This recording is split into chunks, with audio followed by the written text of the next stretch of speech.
Porém agora, ó Senhor, peço-te que traspasses a iniquidade do teu servo, porque tem procedido muito loucamente. 2 Samuel 24, 10. Agora, para que vocês possam ter conceitos mais adequados sobre a magnitude dele, para que sejam capazes de ver o pecado como algo excessivamente maligno, irei apresentá-lo resumidamente sob 6 aspectos. Primeiro, olhem para ele sob o prisma da natureza, a qual, embora seja um cristal pouco transparente, é um refletor autêntico. O pecado tem ofuscado essa lente, ainda assim, ela é capaz de revelar-nos muito do mal do pecado. Mesmo os pagãos têm visto e julgado por eles mesmos muitos pecados como sendo o maior dos males. Embora os pecados espirituais fossem ocultos a eles, sua luz não era capaz de descobrir a infidelidade e os pecados no íntimo. Todavia, eles têm descoberto os pecados morais e os evitado, e preferiram correr risco de sofrer do que de cometer tais pecados. Os exemplos de Platão, Cipião, Catão e muitos outros irão elucidar isso. Tudo isso foi descoberto pelo prisma da natureza, feito por ela própria, porém não pela mera natureza caída, e sim pela natureza bem administrada, pela natureza desenvolvida, pela implantação de princípios morais, juntamente com a graça restringidora e de outros dons comuns do Espírito Santo, em sua graça comum. O grande ódio que sentem pelo pecado, o grande cuidado que têm para evitá-lo, o grande sofrimento que experimentam por não quererem cometer pecado, deveria ser suficiente para revelar-nos quão grande é o mal do pecado.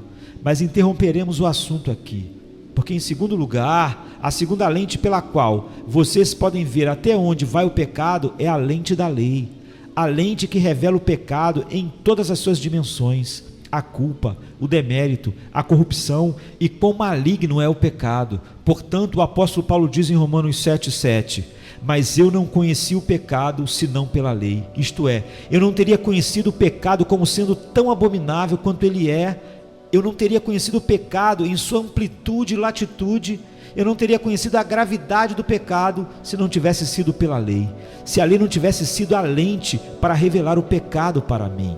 Ela revelou a grandeza do pecado para Davi. A toda a perfeição vi limite, mas o teu mandamento é amplíssimo. Salmo 119, 26. Isto é, por revelar a extensão do pecado em proporção à sua amplitude e grandeza. Que lástima! Isso irá revelar a vocês mais nudez num pecado do que o mundo todo pode cobrir, mais indigência num pecado do que todos os tesouros da justiça disponível são capazes de suprir, mais obliquidade e injustiça num pecado, num pensamento errado, do que a morte de todos os homens e o extermínio dos anjos seriam capazes de expiar. Procurem na lei e vocês descobrirão milhares de pecados que caem sob toda e qualquer lei de Deus. Eis aqui a lente.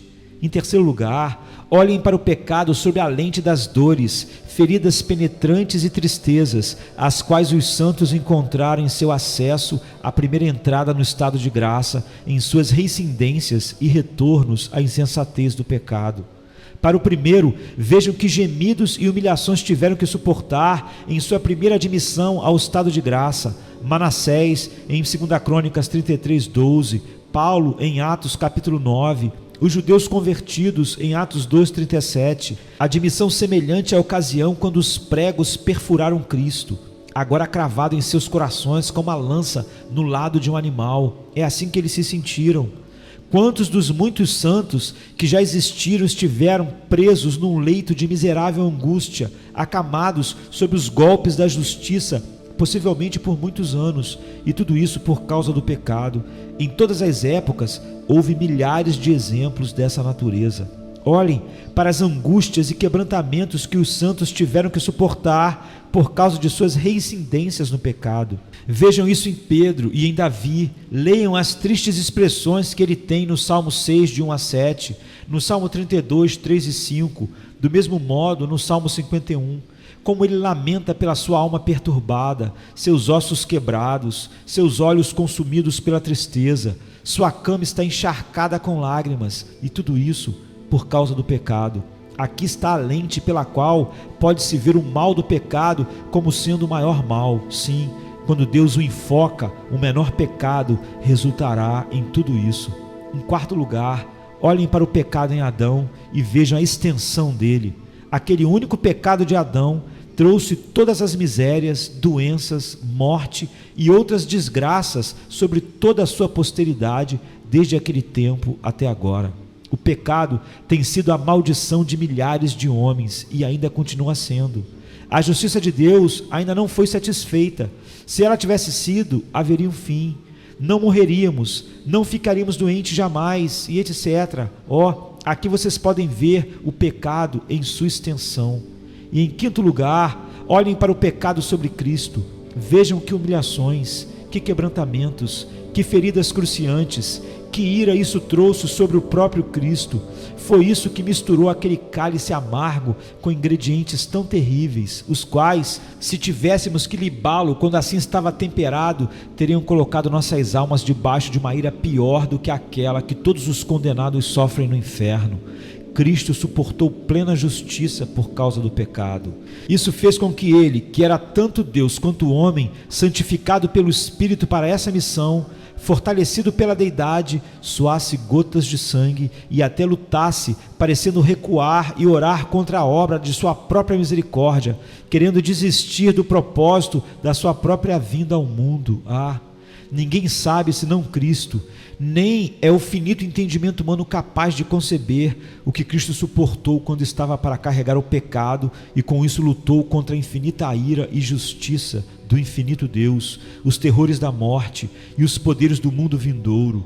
Aqui está uma lente pela qual vocês podem ver a grandeza, a amplitude, a culpa, o demérito do pecado, tudo o que é revelado ao indivíduo na morte, sofrimentos, quebrantamentos e feridas do Filho de Deus. Você, amigo, que despreza o pecado ou acha ele algo pequeno, mesmo você, cristão nominal, vá para Cristo e pergunte a ele quão duro isso foi. Aquilo que você despreza esmagou contra o chão. E o menor pecado esmagaria você e a todos os pilares do céu para o fundo do inferno para sempre.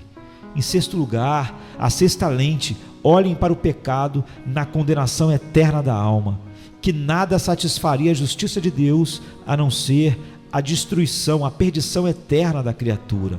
Nem doenças, nem prisões, nem sangue, nem sofrimentos, a não ser os sofrimentos do inferno. E esses, não por um tempo, mas para sempre. Vejam aqui a enormidade do pecado, o qual poderia ser ainda mais ampliado, considerando-se a preciosidade da alma, a qual o pecado arruina por toda a eternidade. E, portanto, vocês conheceriam o pecado? Pergunte aos condenados o que é o pecado. Volvam seus ouvidos ao inferno e ouçam todos aqueles berros, aqueles gritos, aqueles rugidos dos condenados, e tudo isso por causa do pecado. Eles foram os prazeres custosamente comprados, os quais precisam ser consequentemente pagos com dores sem fim. Assim, através dessas lentes, vocês veem o que o pecado é e, por conseguinte, como devemos ser humilhados por causa da nossa indiferença em relação ao pecado, o qual é um mal tão grande.